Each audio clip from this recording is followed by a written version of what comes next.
Hi, my name is James Zeal, and welcome to Guitar Theory 101. I'm about to tell you why A sharp is also sometimes called B flat, or G sharp is sometimes called A flat. Why is this? I'll give you the answer in just a moment, but I want to take you through some basic music theory so you really understand why this is the case. And I'll also give you a short answer to remember, but afterwards. So let's start off with the scale of C major because this is where it all begins. Alright, this is our C major scale. And if you take a look, there's a white space in between C and D. That's because there's a note in between. We'll get to that later. In between D and E, there's also a white space, but in between E and F, there's nothing. And to remember that there's no space in between E and F, I've put two words below it, extra fat. And we go ahead to the end of the scale. There you have B and C, and I've called them beer and cola because extra fat and beer and cola are definitely related. Okay, this is the C major scale, and this is the standard and the basic scale, which all other scales derive from. So I go ahead and number them for you. So I number them from 1 to 7, and the 8th one is equal to the first again. There we have our C note again. Okay, I'm gonna number it in a different way now. So I've put one word in front of every number. Perfect 1, major 2, major 3, perfect 4, perfect 5, major 6, and major 7. So there's also minor 3, for example, and that would be the E flat note. And that's an alteration to our standard C major key right there. So that's, but it's still number 3, and this is really important. We always have 7 notes in a normal scale. So I'll go ahead and, well, I'll explain it in the next 2 sheets. So here I filled up the white spaces in between the notes. So for example, in between C and D, we have C sharp and D flat, which is actually the same note. Why does it have 2 names, you might ask? Well, there's also in between the G and the A, and between 5 and 6, there's G sharp and A flat, which is in the title of this video. Maybe it let you hear. Why does it have 2 names? It sounds the same. Why should you? Well, it's to make a logical approach to scales. Because in every scale we use all 7 letters. And we'll get to that later. I'll give you 2 examples. One in which the note is called G sharp, and in the next it's called A flat. So yeah, let's get right to that.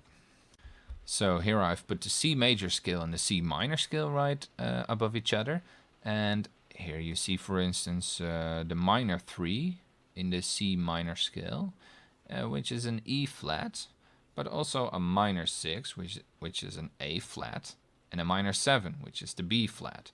We're going to talk about the minor 6 right now, which is called A flat here. Why isn't it called G sharp? Well, if it was called G sharp, then we would have G, G sharp, nothing with the letter A, and then B flat.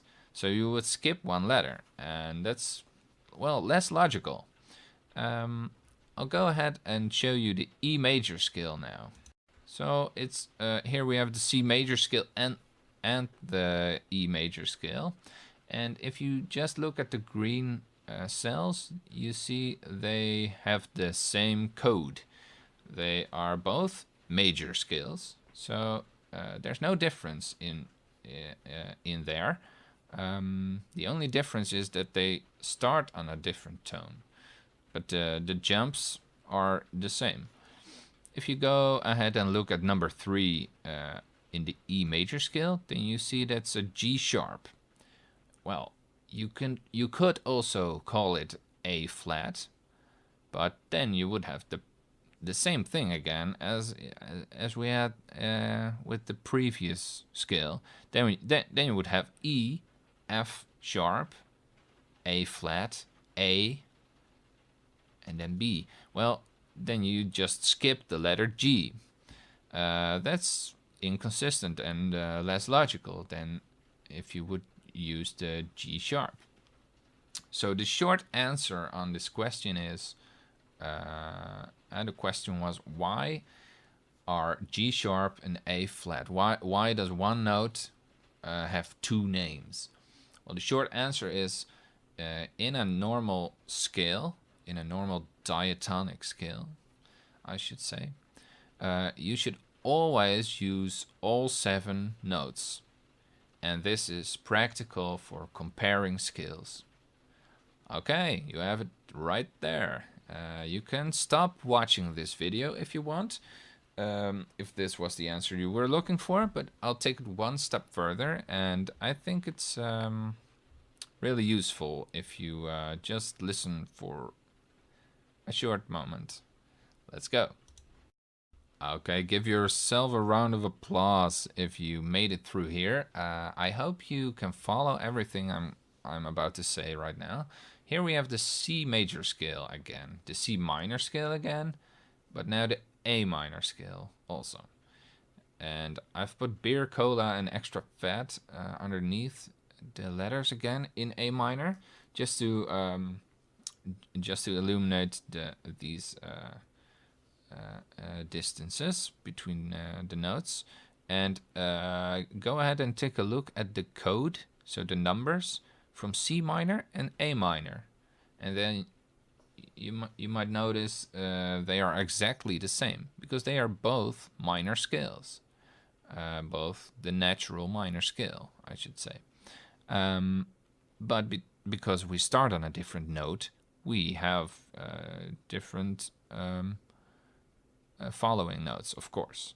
So in A minor, we have all the letters unaltered right there.